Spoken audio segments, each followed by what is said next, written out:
नमस्कार दोस्तों, मैं हूं PM Agarwal. Target education classes में आपका हार्दिक स्वागत करता हूं। दोस्तों, आज लेकर आए हैं कक्षा 12 हिंदी अनिवार्य का नया सिलेबस 2020-21।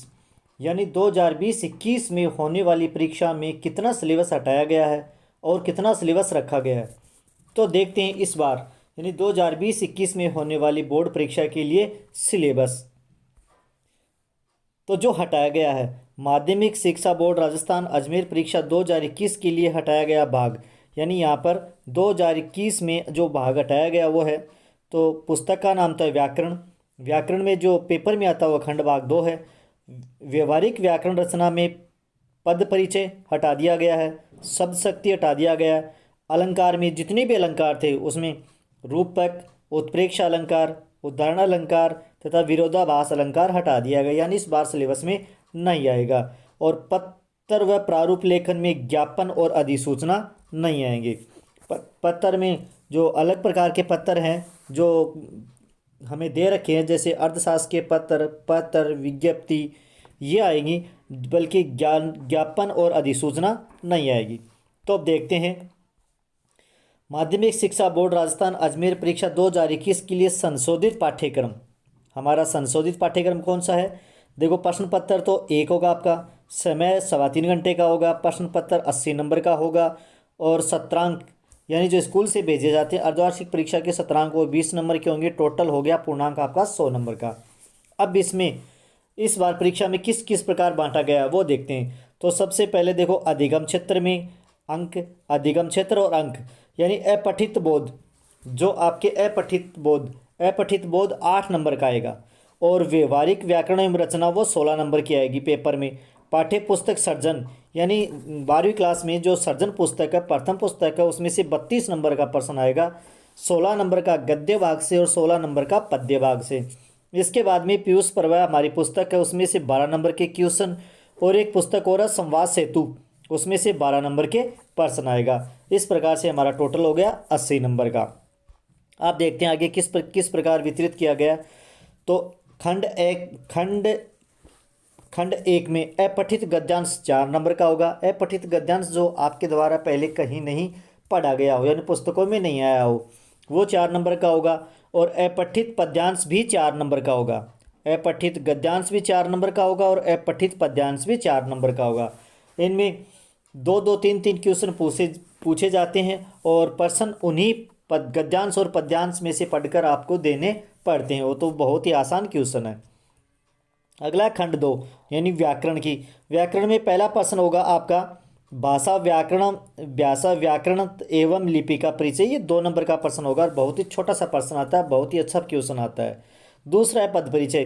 तो दोस्तों, वहाँ पर तो देखो पद परिचय हटा दिया गया था, शब्द शक्ति हटा दिया गया था, परंतु यहाँ पर वापस दे दिया गया।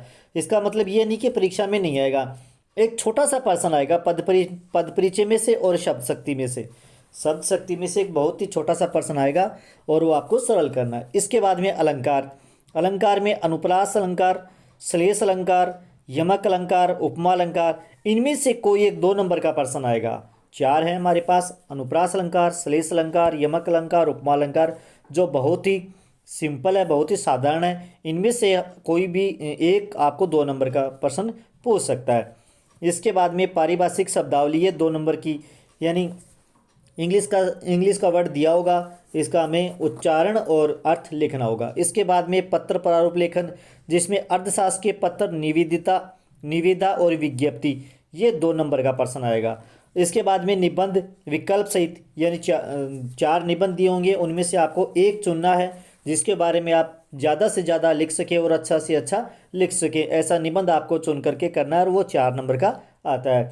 तो ये हो गई व्याकरण के 16 नंबर के डिवाइड। 16 नंबर में से ये व्याकरण का आता है और आपको बहुत आसानी से कर सकते हैं। और ये व्याकरण का जितना भी चैप्टर है हमने पहले इनके वीडियो बनाकर डाल चुके हैं, आप उनमें आराम से जाकर देख सकते हैं, समझ सकते हैं, पढ़ सकते हैं। इसके बाद में खंड भाग 3 यानी पाठ्य पुस्तक सर्जन प्रथम, इसमें से देखो एक व्याख्या गद्य भाग से आएगी और वो भी विकल्प सहित, यानी 2 होंगी, 2 में से आपको एक करनी है, अथवा में दी हुई होती है। ये आएगी 4 नंबर की।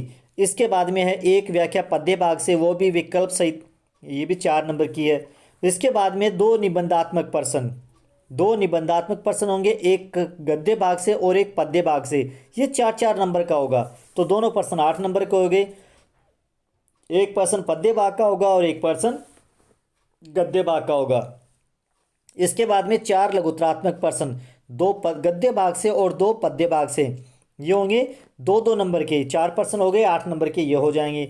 इसके बाद में किसी एक कवि या लेखक का परिचय, जो बहुत ही आसान है, हमारी जो पुस्तक है उसमें से जो लेखक का कवि है उनका परिचय 4 नंबर का प्रश्न आएगा। ये दोस्तों बहुत ही अच्छा प्रश्न है, बहुत ही सिंपल प्रश्न है जिसे हम आराम से कर सकते हैं।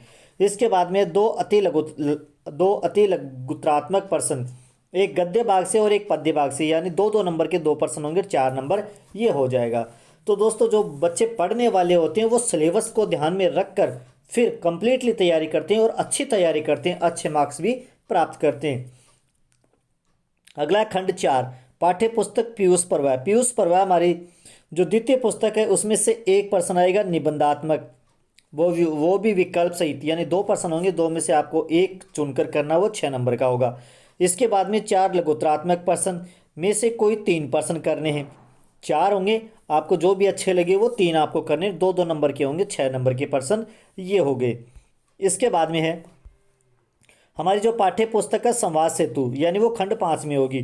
तो संवाद सेतु में से 12 नंबर के प्रश्न आते हैं और देखो किस प्रकार से आते हैं। समाचार लेखन पर एक प्रश्न होगा 2 नंबर का, विविध प्रकार के लेखन यानी फीचर, संपादकीय, संपादन के नाम, प्रतिक्रिया लेखन, इनमें से एक प्रश्न होगा और बहुत ही सीधा सा और आसान सा प्रश्न होगा, 2 नंबर का होगा। इसके बाद में अगला प्रश्न होगा साक्षात्कार लेने की कला, एक प्रश्न होगा, 2 नंबर का होगा। छोटे छोटे प्रश्न होंगे दोस्तों, बहुत ही आसानी से हम इन्हें सरल कर सकते हैं। इसके बाद में विविध क्षेत्रों में पत्रकारिता, इनमें 2 प्रश्न होंगे, 2 प्रश्न होंगे, वो भी 3 नंबर के, 2 प्रश्न ही, एक प्रश्न होगा दोस्तों यहाँ पर 3 नंबर का। इसके बाद में वार्ता, रिपोर्टाज, यात्रा वृत्तांत, डायरी लेखन की कला, इनमें से भी एक प्रश्न होगा, वो भी 3 नंबर का, जो हम आराम से इसे कर सकते हैं, बड़े ही सरल हैं ये। तो ये 3 नंबर का प्रश्न होगा। इस प्रकार से ये हो गए हमारे 12 नंबर। तो 12 नंबर संवाद सेतु में से हम आराम से आसानी से पढ़कर प्राप्त कर सकते हैं। तो दोस्तों वीडियो कैसा लगा कमेंट में लिखिए, वीडियो को लाइक और ज़्यादा से ज़्यादा शेयर करें। धन्यवाद दोस्तों।